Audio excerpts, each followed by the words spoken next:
So I went for the green, the purple and the white. I could waste your time talking about what that symbolised. But I was thinking about Emmeline Pankhurst, and I was thinking, how determined she was. They would break the law to be heard. They were so passionate about their cause. They weren't complacent. They weren't apologising. They were saying, enough. We belong and we're worth something. And now it's time that we stop apologising for the way that we are mistreated, looked down upon. As a woman of colour, we know there's a kind of spectrum of importance. And it goes like this. White men at the top, white women, black men, and black women. Actually, that needs to stop. And I love all the symbols. I love taking the knee. And I dislike that white people seem to be able to tell us how we can express our disappointment. Actually, no, you don't.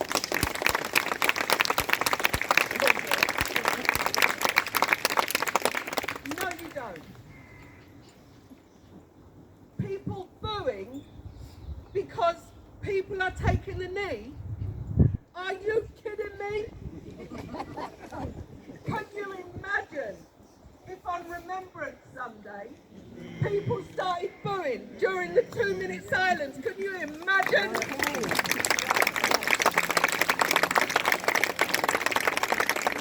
And at those same football matches, we have a minute silence for a fan, for a football person. No one boos. Now, if that doesn't tell you that we have an issue, then it's time that we start holding people accountable. How dare you send emails to people about whether you think they belong or they don't belong? Telling a woman of colour that she needs to be able to pronounce her G's. Are you kidding me?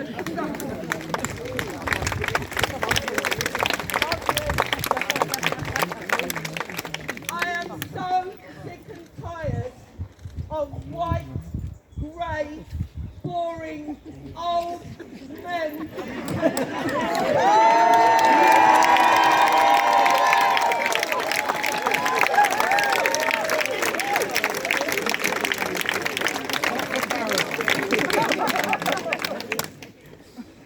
Nothing changes because they still have the power. They still call the shots. And we haven't really gone through the glass ceiling. They just put a concrete one up. But we're bringing in the bulldozers. We're calling it out. And I'm calling out all the editors and producers and the people who decide what is put in print. I've met wonderful journalists, like for 20 minutes of film time, 1 minute you get on 2 dead black girls. You spend 40 minutes talking through the Zoom call, and then you get a paragraph in a newspaper. Well, I'm calling it out for what it is. You decide what comes on your television, what doesn't. And when I talked about Sarah Everard, I was not in any way judging that family because we had gone through exactly the same thing. The only point I was making was who knew about our girls?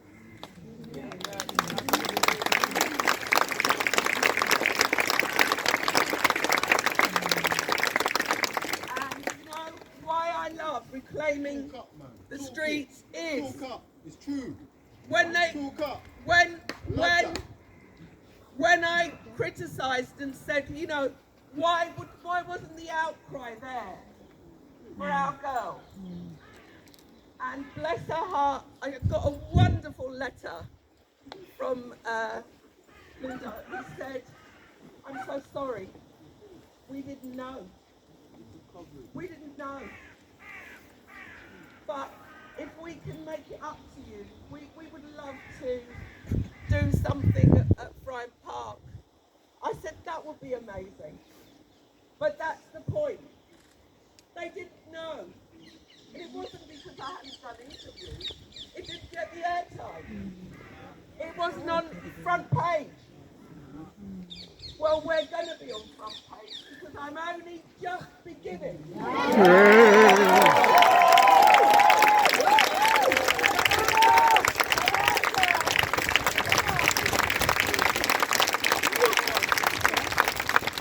As a teacher and a priest, I have given my life over to raising boys and girls up that people looked down on and didn't think that they could ever be anybody.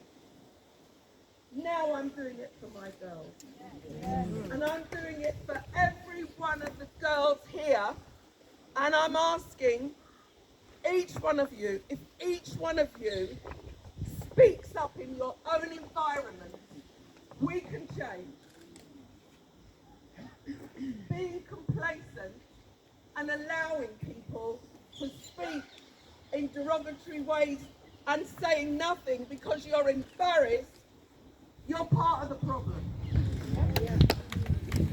And we all know, people of colour, we know there's the HR and there's the department head and there's the this head and the that head. But as soon as you complain, oh, be careful what you say around her or him. Racism is still here. Amen. Yes. It's just gone underground. That's when we get the slip up where MPs and dignitaries think they're in safe company and let little things, you know, like them there. What was it? Jungle bunnies or drum eaters or monkeys? I don't know what they were talking about. But it's there. And we have got to do something about it. And now, it is not just a black thing.